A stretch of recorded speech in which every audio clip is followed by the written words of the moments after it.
La seguridad de la presencia de Cristo. Se cuenta que un joven aprendiz pidió prestada a un anciano y experimentado artífice sus herramientas. ¿Para qué quieres mis herramientas, hijo?, le preguntó el anciano. Es para ver si puedo hacer un trabajo mejor, replicó el muchacho. El anciano cedió a la súplica del joven y una semana más tarde fue a verle a su taller y le preguntó: ¿Cómo te ha ido, muchacho? No tan bien, ni con sus herramientas puedo hacer un trabajo mejor. Entonces el anciano le dijo así: Hijo mío, no son las herramientas del maestro lo que necesitas, sino el espíritu del maestro. ¿Qué es la vida controlada por Cristo?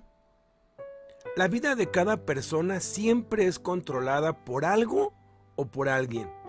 Hay quienes son controlados por el dinero, la ambición y la codicia, y todo lo que hacen gira en torno a ganar más, a tener más, a ser mejores que otros. Otros son controlados por los placeres y todo lo que hacen va encaminado a satisfacer sus deseos, a sentirse bien y experimentar placer.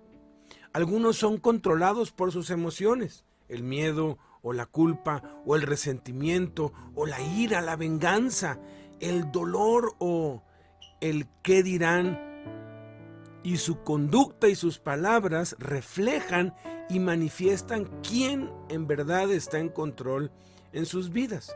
Pero si vamos a la raíz del asunto, descubrimos que todo eso tiene que ver con el yo, con el ego, que quiere ser entre comillas libre y siempre termina esclavizado y dependiente de algo o de alguien. La vida controlada por Cristo consiste en que ya no es nuestro ego quien gobierna y controla nuestra vida, sino que es Cristo en nosotros quien dirige y controla nuestra vida.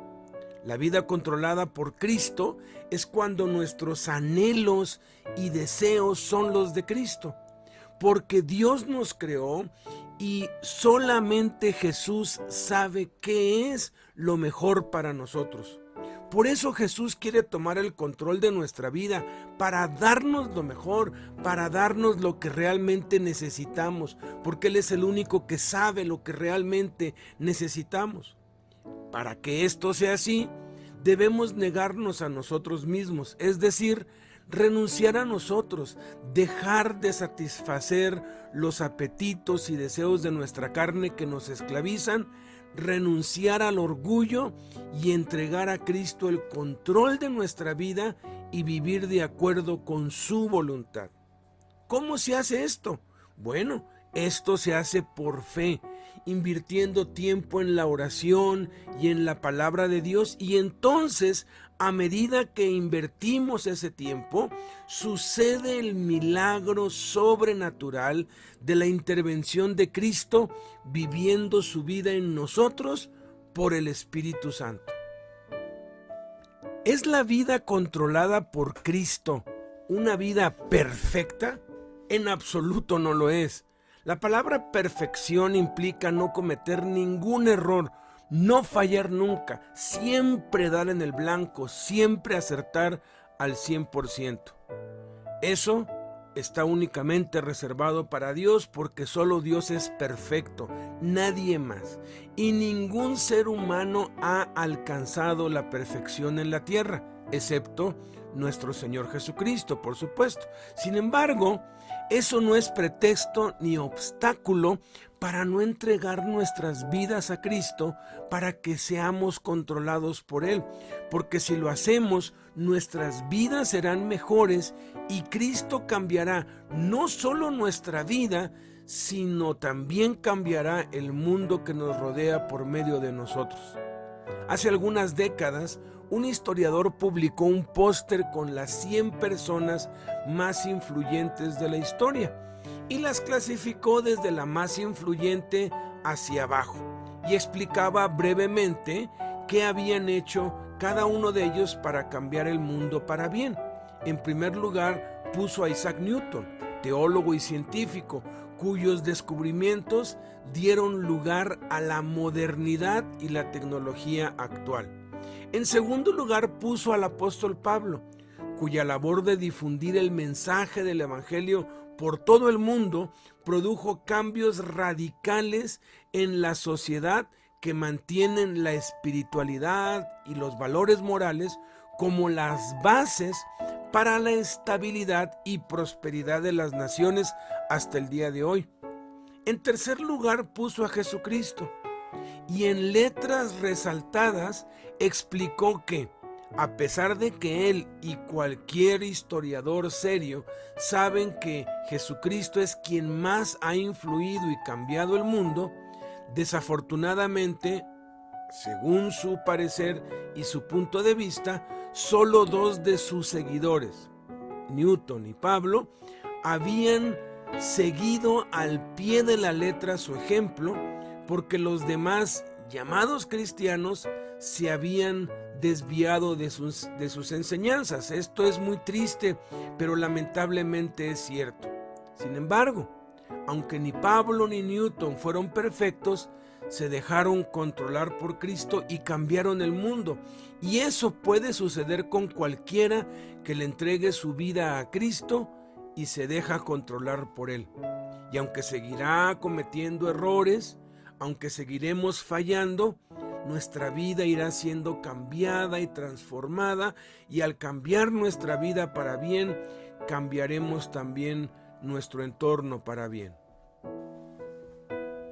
¿Deben todos los cristianos actuar exactamente de la misma forma y tener la misma personalidad? Absolutamente no. Podemos ver esto claramente en los 12 discípulos que Jesús escogió. Todos eran diferentes, no actuaban de la misma forma y tenían temperamentos diversos. Algunos de ellos eran tan tímidos, tan introvertidos, que no se registra ni una sola palabra o intervención de ellos. Otros, como Pedro, eran muy extrovertidos, lo que algunos llamarían el temperamento sanguíneo, con mucha carisma, siempre hablando, preguntando, protagonizando, acertando y fallando.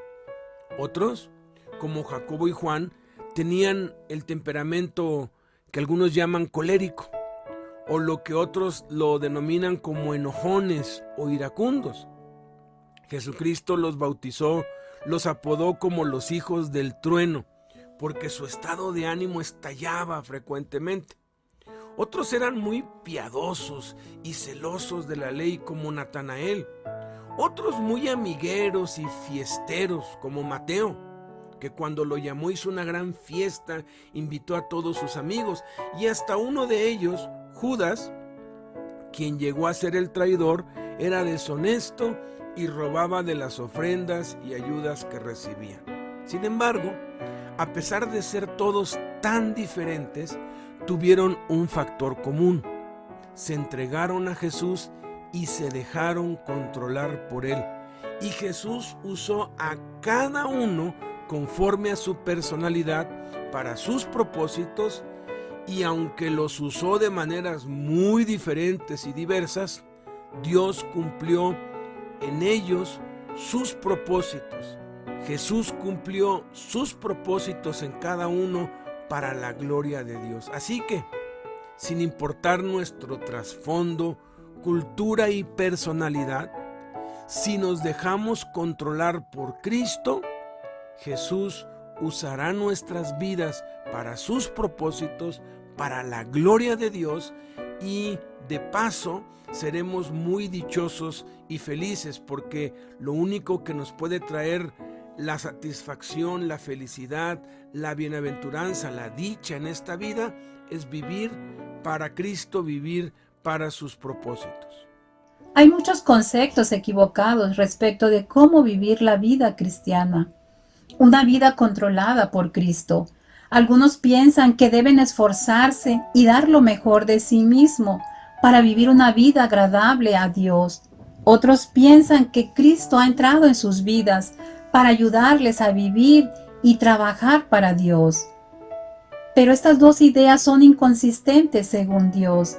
La gran diferencia entre los cristianos de hoy y de los que leemos en la Biblia está en que lo que para nosotros es una narración de hechos remotos, para ellos era una experiencia real.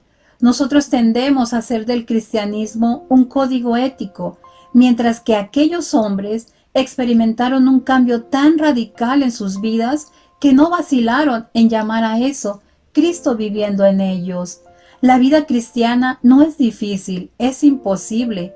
Solo una persona ha vivido esta vida, Jesucristo, y desea seguir viviendo su vida a través de nosotros. No se trata de nosotros intentar ser como Jesús, de ser ayudados por Jesús, tener su poder o trabajar para Él, sino de que Él viva su vida en nosotros. La vida cristiana no es lo que tú hagas por Él, sino lo que Él hace en y a través de ti. Jesús viene a vivir en nosotros para que pueda vivir su vida a través de nosotros, usando nuestros ojos, boca, manos, pies, etc. ¿Cómo es el hombre natural o no cristiano? El Espíritu Santo enseña claramente, por medio del apóstol Juan, que no todos los seres humanos son hijos de Dios, sino que únicamente aquellos que creen en Jesús y lo han recibido, a ellos nada más se les ha dado la potestad de ser hechos hijos de Dios, los cuales no son engendrados de carne, ni de sangre, ni de voluntad de varón, sino que son engendrados de Dios. Sí, ciertamente Dios creó a todos los seres humanos y todos somos criaturas de Dios, pero solamente los que creen en Jesús y lo reciben son hijos de Dios, o dicho en otras palabras, cristianos nacidos de nuevo. Es lo que dice la palabra de Dios. Entonces, el hombre natural se define en la Biblia como aquel que no ha recibido a Cristo, aquel que no ha nacido de nuevo, que esa era la condición de todos nosotros antes de ser salvos. La Escritura es muy clara al describir al hombre natural o no cristiano, asegurando que está muerto en sus delitos y pecados, que sigue la corriente de este mundo conforme al diablo, que es el príncipe de la potestad del aire, el espíritu que ahora opera en los hijos de desobediencia, que es otro término que utiliza la Biblia para referirse al hombre natural, entre los cuales todos nosotros, sin excepción, vivimos antes de recibir a Cristo. Vivíamos en los deseos de nuestra carne, vivíamos haciendo la voluntad de nuestra carne, la voluntad de nuestros pensamientos, y éramos por naturaleza hijos de ira, esto es, hombres naturales, lo mismo que los demás. También dice el Espíritu Santo que el hombre natural no percibe las cosas que son del Espíritu de Dios, porque para él son locura y no las puede entender, aunque las quiera entender, porque se han de discernir espiritualmente. Veamos pues 9 características del hombre natural o no cristiano. No tiene a Cristo y el ego gobierna su corazón. Primera, es esclavo del pecado. Juan 8:34.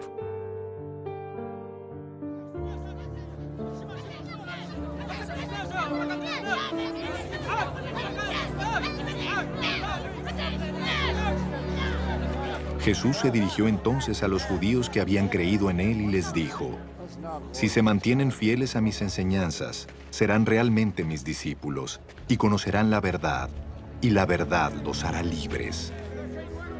Nosotros somos descendientes de Abraham, le contestaron, y nunca hemos sido esclavos de nadie. ¿Cómo puedes decir que seremos liberados?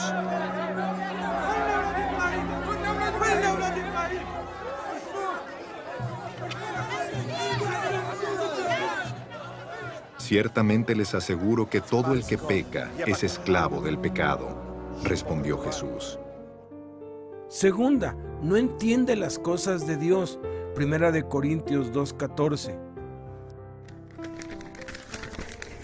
Pero los que no son espirituales no pueden recibir esas verdades de parte del Espíritu de Dios. Todo les suena ridículo y no pueden entenderlo, porque solo los que son espirituales pueden entender lo que el Espíritu quiere decir. Tercera, su corazón es engañoso y perverso. Jeremías 17:9. El corazón humano es lo más engañoso que hay y extremadamente perverso. ¿Quién realmente sabe qué tan malo es? Cuarta, la maldad reina en su corazón. Marcos 7:21. Luego añadió, lo que sale de la persona es lo que la contamina, porque de adentro, del corazón humano, salen los malos pensamientos, la inmoralidad sexual, los robos, los homicidios, los adulterios, la avaricia, la maldad, el engaño, el libertinaje, la envidia, la calumnia, la arrogancia y la necedad. Todos estos males vienen de adentro y contaminan a la persona.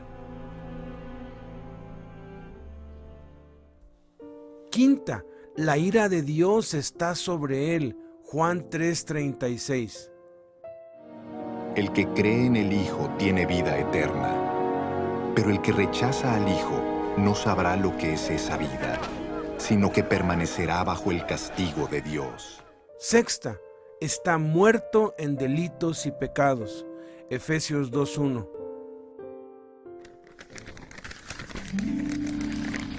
Antes ustedes estaban muertos a causa de su desobediencia y sus muchos pecados.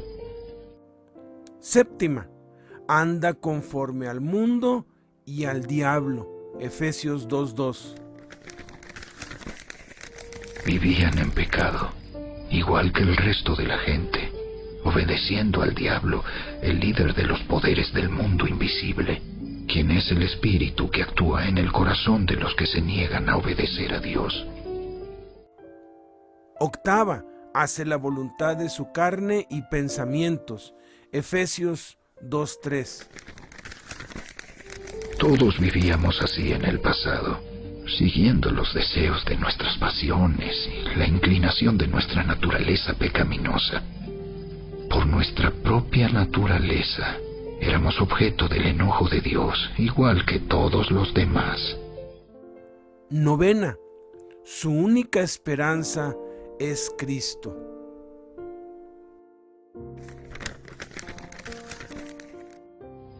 En esos tiempos, ustedes vivían apartados de Cristo.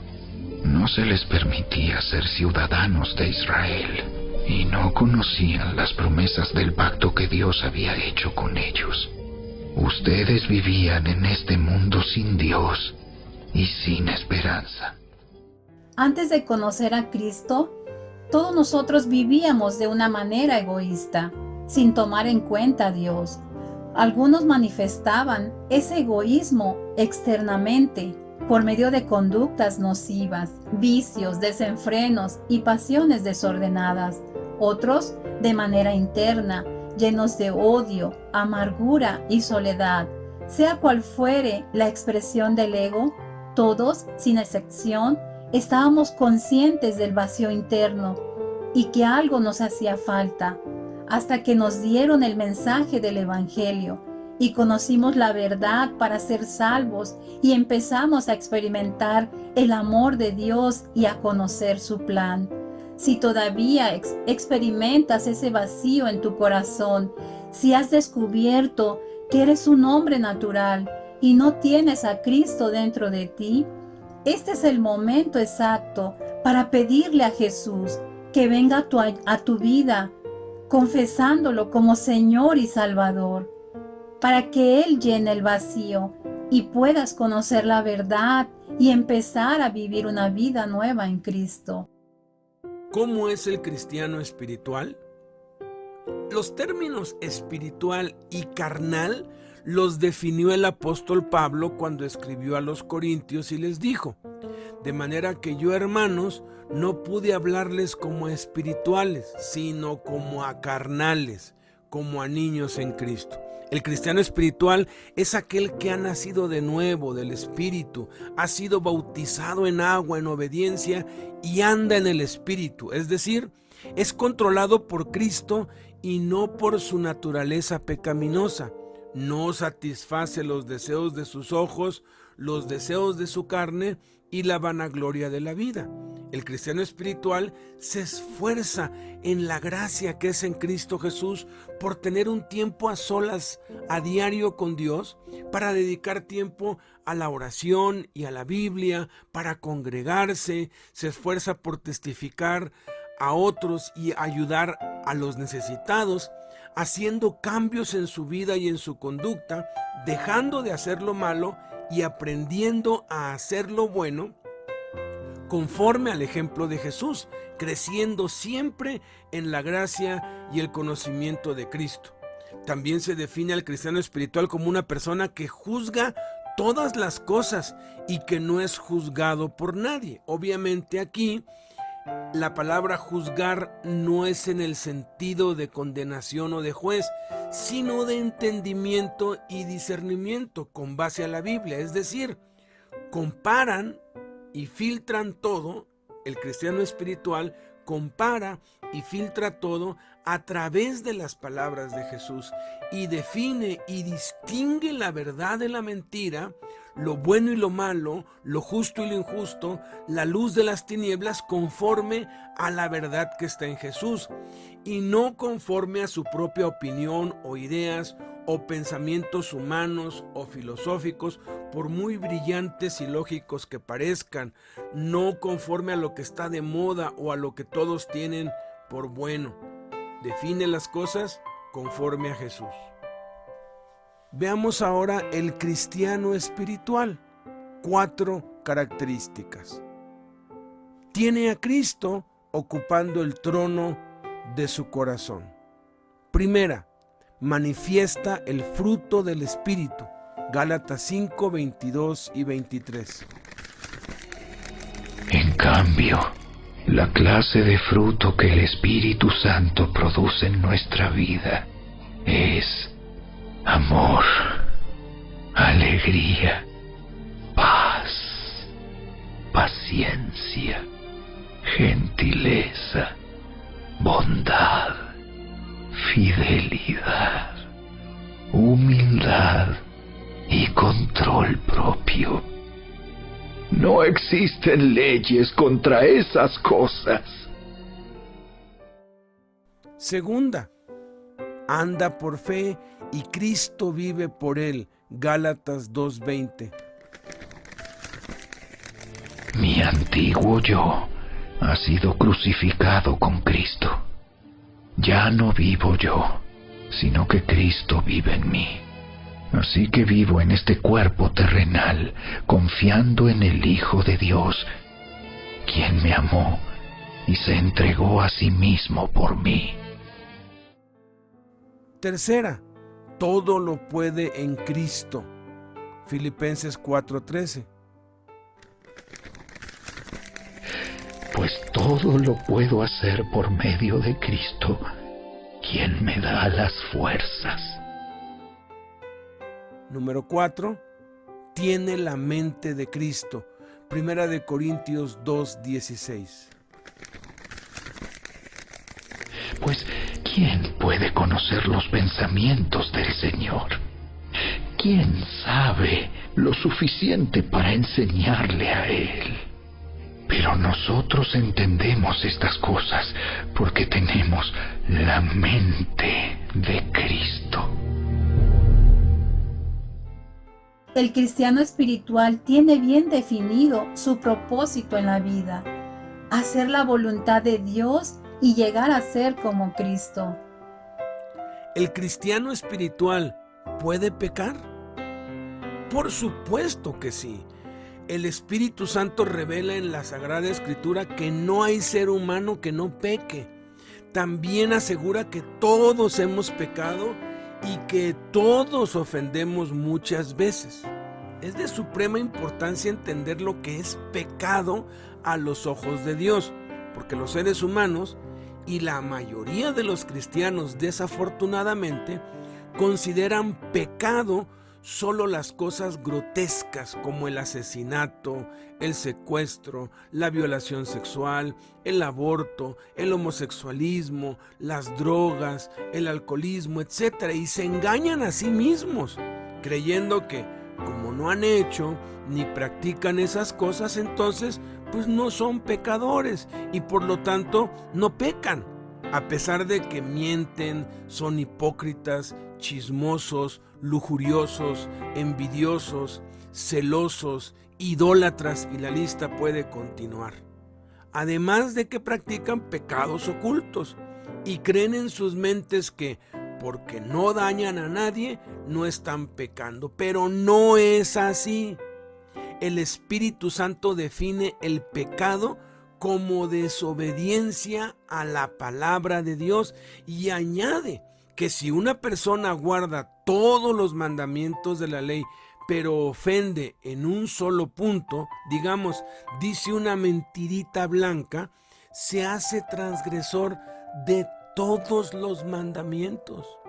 A los ojos de Dios es tan culpable y pecaminoso el que miente como el que asesina. Claro, ambas cosas tienen consecuencias y repercusiones muy diferentes. No es lo mismo, no son las mismas consecuencias la mentira que el homicidio, pero a los ojos de Dios son pecado. El Espíritu Santo también define el pecado como saber hacer lo bueno y no hacerlo. No solamente hacer lo malo es pecado, sino el no hacer lo bueno también es pecado. Por ejemplo, el profeta Samuel le dijo al pueblo: lejos sea de mí que peque yo contra Dios, cesando de rogar por ustedes. Claramente dice allí el profeta Samuel que si él dejaba de orar por el pueblo, fíjense, iba a cometer un pecado contra Dios. Por eso el apóstol Juan dice claramente: si decimos que no tenemos pecado, nos engañamos a nosotros mismos y la verdad no está en nosotros. Si decimos que no hemos pecado, le hacemos a él mentiroso y su palabra no está en nosotros. El apóstol Juan se incluía en esto. Por eso, cada día debemos confesar nuestros pecados y ponernos a cuentas con Dios, porque nunca vamos a dejar de pecar. No me refiero a los pecados de comisión, esos deberíamos irlos abandonando, esas prácticas ocultas deberíamos dejarlas, pero las cuestiones de omisión, lo que sucede en nuestra mente, lo que a veces toleramos en nuestros pensamientos.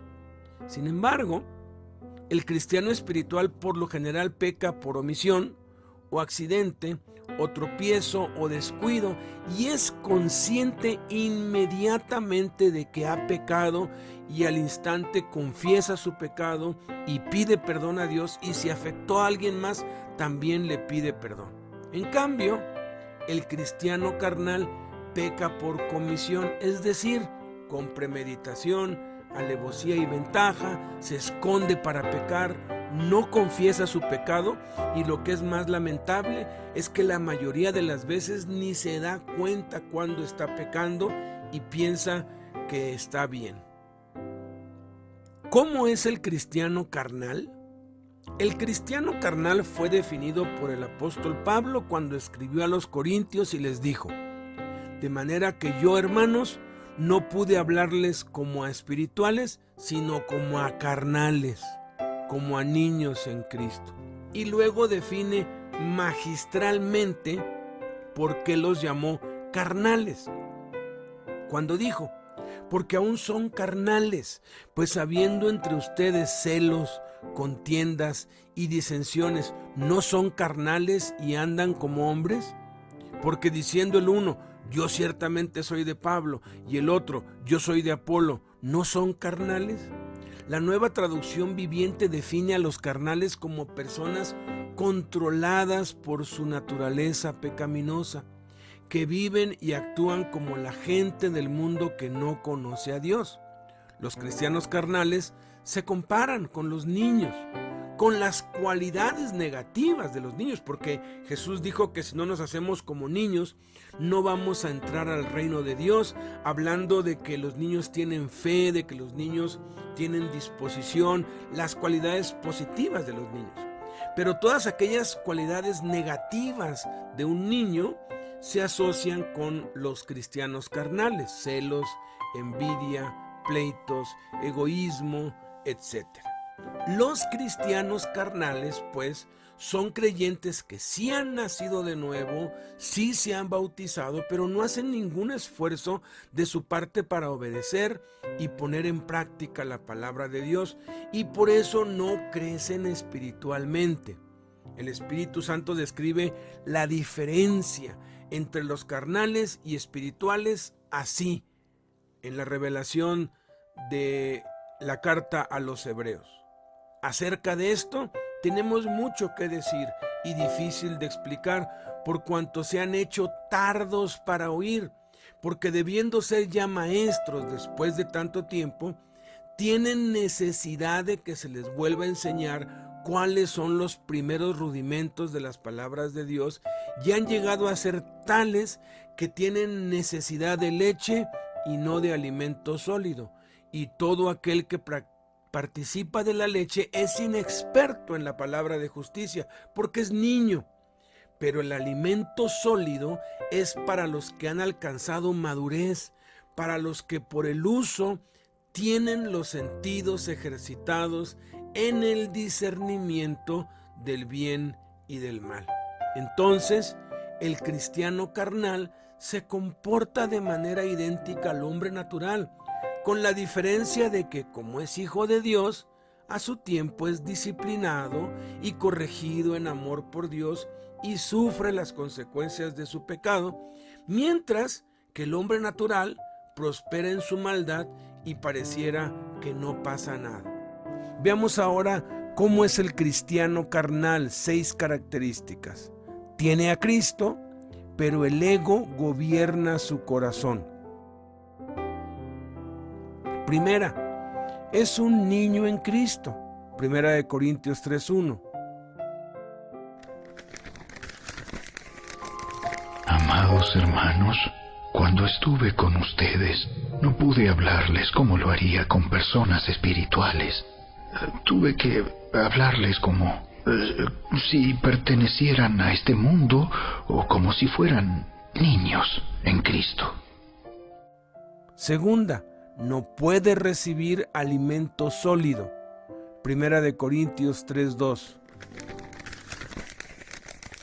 Tuve que alimentarlos con leche, no con alimento sólido, porque no estaban preparados para algo más sustancioso, y aún no están preparados. Tercera, es celoso y contencioso. 1 Corintios 3:3. Porque todavía están bajo el control de su naturaleza pecaminosa. Tienen celos unos de otros y se pelean entre sí. ¿Acaso eso no demuestra que los controla su naturaleza pecaminosa? ¿No viven como la gente del mundo? Cuarta, manifiesta las obras de la carne. Gálatas 5:19.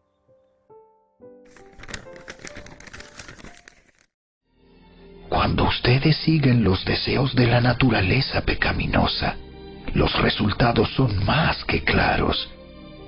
Inmoralidad sexual, impureza, pasiones sensuales, idolatría, hechicería, hostilidad, peleas, celos, arrebatos de furia, ambición egoísta, discordias, divisiones, envidia, borracheras, fiestas desenfrenadas y otros pecados parecidos. Permítanme repetirles lo que les dije antes. Cualquiera que lleve esa clase de vida no heredará el reino de Dios. Quinta, no puede agradar a Dios. Romanos 8:8.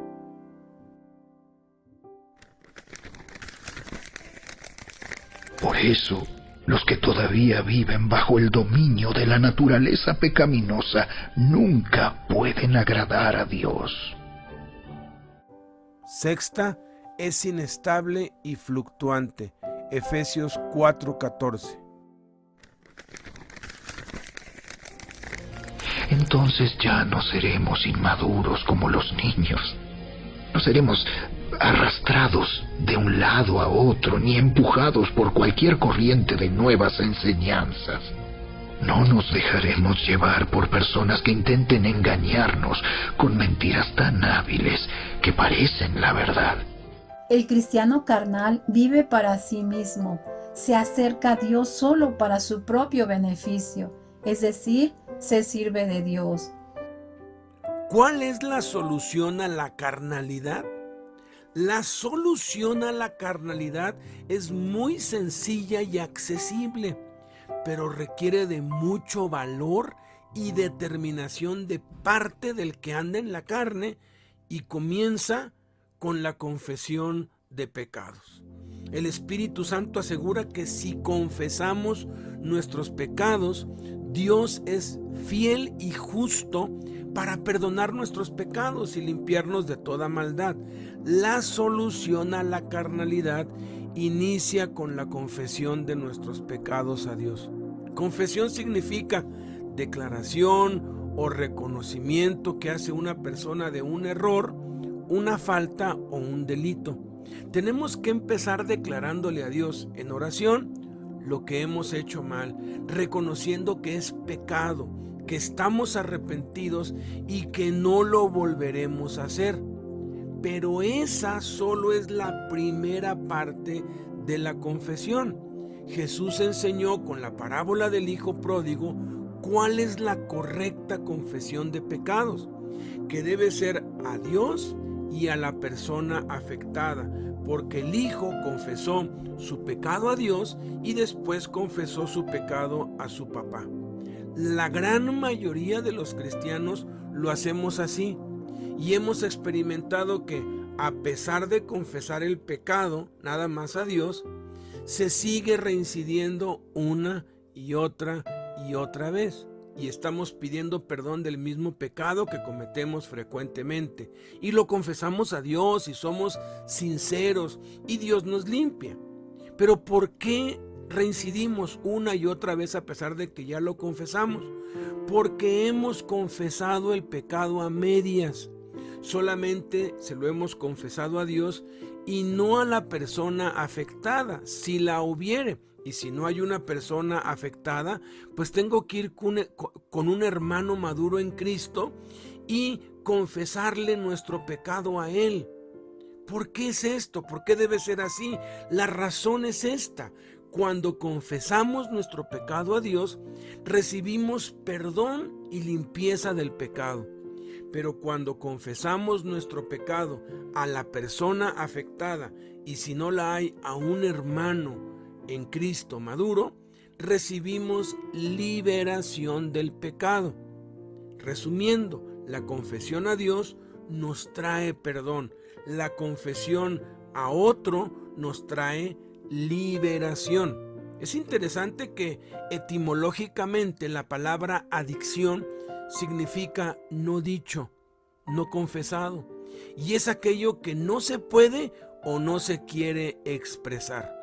Por eso es que cuando un pecado no se confiesa a un cristiano maduro para que ore por nosotros, aunque Dios nos perdona y nos limpia, ese pecado se puede convertir en un mal hábito, en un vicio o en un pecado que se practica en oculto.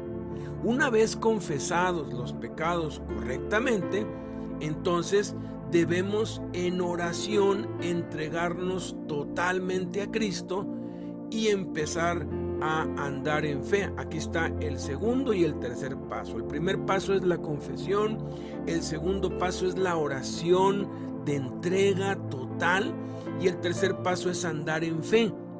¿Qué significa esto? Esforzarnos en la gracia, por obedecer a Dios para fortalecernos en Jesús y el poder de su fuerza, congregándonos, practicando la oración y la Biblia, apartando un tiempo diario para Dios, testificando de Cristo, procurando ayudar a otros. Algunos lo han llamado esto a que estamos en una guerra. Satanás nos ataca, el mundo nos ataca, nuestra carne nos ataca. Estamos en una batalla, estamos batallando contra los deseos carnales que batallan contra nuestra alma. Estamos peleando, y para poder vencer tenemos que utilizar nuestro revólver, nuestra pistola Colt M. De hecho, es un tipo de revólver. No sé mucho de pistolas, pero parece ser que sí lo es. Colt M. Son 5 letras, C-O-L-T-M, que significan congregarse, la C, la O, orar, la L, leer, la T, testificar, y la M, ministrar. Necesitamos tomar nuestra Colt M para pelear la buena batalla de la fe y no recaer ni reincidir. Una vez que hemos confesado nuestro pecado correctamente, hemos orado para consagrarnos, entregarnos totalmente a Cristo, y hemos empezado a andar en la fe. Jesús lo resumió de esta manera: velen y oren para que no entren en tentación. El espíritu a la verdad está dispuesto, pero la carne es débil. De esa manera solucionaremos la carnalidad en nuestra vida, dejaremos de ser niños fluctuantes, niños espirituales egoístas que andan provocando divisiones, que andan en celos y contiendas y envidias, y creceremos en la gracia y el conocimiento de Jesucristo para cumplir cabalmente los propósitos de Dios en nuestra vida. Jesús, fortaléceme, ayúdame, Señor, porque la lucha es tan fuerte y yo me siento tan débil para pelear. Dame sabiduría, lléname de tu poder, dime cómo vencer las tentaciones, porque he fallado. Me es fácil hacer cosas que no debo hacer, y esta es la batalla de todos los días.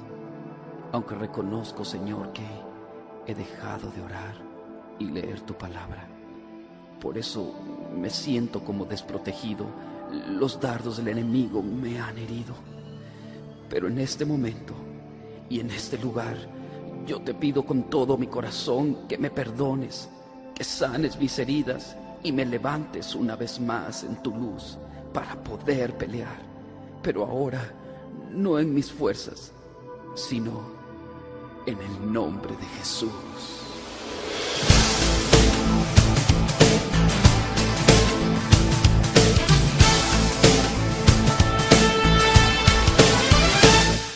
De pronto me encontré en una batalla, la cual pensé que no podría ganar. Me sentí débil y muy confundido. Satanás me quería derrotar y él me dijo: ¿no sabes tú que yo fui el que crucifiqué a Jesús y que públicamente lo exhibí en una cruz? Soy el príncipe de este mundo, pues demostré mi dominio y mi poder. Y tú, siendo tan debilucho, ¿crees que me vas a vencer? Pronto me encontré en una batalla, la cual pensé que no podría ganar. Pero levanté mi voz a Jesucristo. Si Él pelea conmigo, ¿quién me vencerá? Y Él me dijo: recuerda, hijo mío, yo ya vencí por ti. Y cuando tú peleas solo, es porque te apartas de mí. Pero hoy te digo, levántate en mi nombre, que sobre todo nombre es.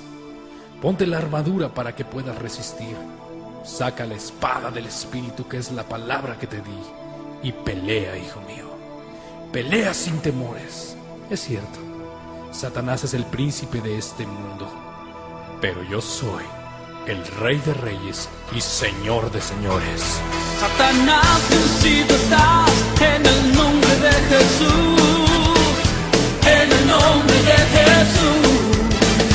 Satanás, vencido estás en el nombre de Jesús, en el nombre de Jesús. La Biblia dice que Él es Dios y no me dejará. Se ha tentado más de lo que pueda soportar.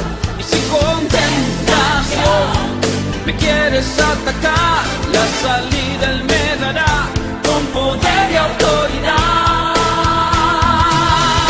Satanás, vencido está en el nombre de Jesús, en el nombre de Jesús. Satanás, vencido estás en el nombre de Jesús, en el nombre de Jesús. Fue Jesús quien te exhibió y te derrotó. A tus fuerzas y potestades Él las aplastó, porque Él murió pero resucitó por mí. Y esto solo fue el principio de tu fin. Satanás, vencido está en el nombre de Jesús, en el nombre de Jesús. Satanás, vencido estás en el nombre de Jesús, en el nombre de Jesús. Y hoy rompo las cadenas del pecado que me ataba. En el nombre de Jesús. Él me ha dado autoridad y estás bajo mis pies. En el nombre de Jesús. Oh, no debí haber pisado estos terrenos. Será mejor que me vaya de ti. No soporto escuchar esto. ¡No! Satanás, vencido estás. Veamos entonces las tres acciones de la solución a la carnalidad. Primera, confesar nuestros pecados. Primera de Juan 1:9. Pero si confesamos nuestros pecados a Dios, Él es fiel y justo para perdonarnos nuestros pecados y limpiarnos de toda maldad.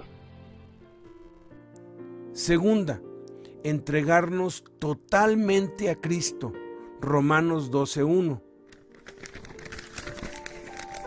Por lo tanto, amados hermanos, les ruego que entreguen su cuerpo a Dios por todo lo que Él ha hecho a favor de ustedes.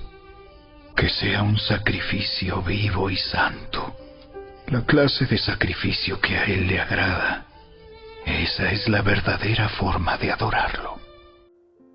Y tercera, andar en Cristo por la fe.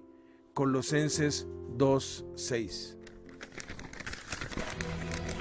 Por lo tanto, de la manera que recibieron a Cristo Jesús como Señor, ahora deben seguir sus pasos. Debemos presentar nuestros cuerpos en sacrificio vivo a Dios. Cuando se sacrificaban corderos en el Antiguo Testamento, se les quitaba la piel y se ofrecía en el altar pieza por pieza. Así también debemos ofrecer en oración cada miembro de nuestro cuerpo a Dios. Si ya recibimos a Jesús en nuestro corazón, pero le hemos dado lugar al egoísmo y Jesús ya no gobierna nuestra vida, entonces debemos arrepentirnos y entregarnos, rendirnos totalmente a Dios. Es muy recomendable hacer una oración de entrega cada día para dejar de vivir en la carne y vivir en el Espíritu. Consulta la oración de la tarea e intégrala en tu oración diaria.